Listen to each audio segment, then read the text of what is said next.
What is going on, everyone? Welcome back to the channel. Today we're in Philadelphia, Pennsylvania. In this video, I'm going to show you the top 13 best things to check out while you're in the city of brotherly love. Keep in mind, these are in no particular order. I'll also have my other Philly travel guide videos in the description box below. Let's begin. First up is Independence Hall. Some would argue this is the most historic building in our nation's history, and I'd have to agree. Both the Declaration of Independence and the U.S. Constitution were signed here. Our founding fathers basically constructed the future of America in this very building. When you tour Independence Hall, they'll take you into two rooms. The first room is the Supreme Court chamber, which heard cases beginning around 1743. The second is the most important room of them all, the Assembly Room. The Declaration of Independence and the U.S. Constitution were both signed in this room. If you want to see my full tour of the building, the link will be in the description box below. It's crazy. George Washington sat right there in that very chair. It's awesome. Second is the Independence Visitor Center. Even though it's free to tour Independence Hall, you still need to schedule your tour time, and that can be done right here. Tickets for 100 plus local tours, attractions, and museums are available for purchase inside the Independence Visitor Center. There's also some really cool exhibits and shops we usually like to check out while we're here. Next is Eastern State Penitentiary. Eastern State was once the most famous and expensive prison in the world, but stands today in ruin, a haunting world of crumbling cell blocks and empty guard towers. Known for its grand architecture and strict discipline, this was the world's first true penitentiary. Tours today include the cell blocks, solitary punishment cells, Al Capone's cell, and death row. Expect your tour to be 2 to 3 hours in length. Tickets can be bought at the door or on the website. Next up is the famous Liberty Bell. Go beyond the iconic crack to learn how this State House bell was transformed into an extraordinary symbol. Plan your visit to the Liberty Bell Center to allow time to view the exhibits, see the film, and gaze upon the famous cracked bell. No tickets are required and hours vary seasonally. A lot of times the line to enter and go through the security check can be long.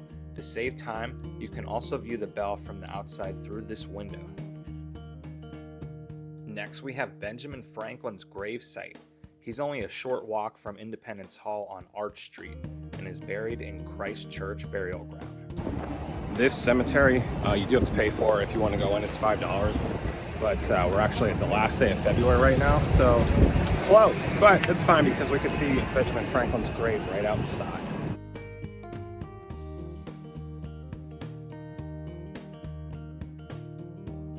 Speaking of Benjamin Franklin, next is the Benjamin Franklin Museum. Once you enter and go through the exact same passage he originally used to enter his home, you're greeted by the ghost outlining of Franklin's former home. And this ghost outlining of a house, this is where the one and only Benjamin Franklin once lived. Once inside the museum, you get to explore Franklin's life and character. The museum features artifacts, computer animations, and interactive displays, which we really enjoyed. The exhibits are geared toward visitors of all ages, with displays that are educational, challenging, and fun. And to make that recollection as durable as possible by putting it down in writing. Next up is Congress Hall, which is directly next to Independence Hall and included in your Independence Hall tour. Built as the Philadelphia County Courthouse, Congress Hall was home to the U.S. Congress from 1790 to 1800, when Philadelphia served as the temporary capital of the United States. Fun fact, Presidents George Washington and John Adams were both inaugurated in this building. Ranger told us if there's things behind a gate, that means there's some original stuff back there. I'm not sure what's original and what's not, but probably at least some of it is. Next we have Elfreth's Alley. Elfreth's Alley was home to the 18th century artisans and tradespeople who were the backbone of the colonial Philadelphia era. Over 300 years later, the historic 32 houses that line the street remain hot properties, and this cobblestone alley is a designated National Historic Landmark. It has probably been about 5 years since we've been here. The last time we were here was a Saturday in June, and it was slammed here. Obviously, It's dead of winter, and we have the entire street to ourselves, so. Next is the Betsy Ross House, which is also on Arch Street. This landmark was the home of Betsy Ross, the seamstress who sewed the first American flag in 1776. To tour the house, tickets are around $10 per person and can be bought on their official website. Next is to check out the famous Rocky statue and run up the same steps Sylvester Stallone ran up in the Rocky movies.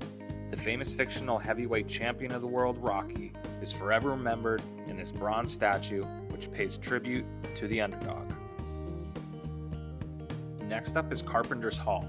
Carpenter's Hall is a treasure in historic Philadelphia. It hosted the First Continental Congress in 1774 and was home to Benjamin Franklin's library company, the American Philosophical Society.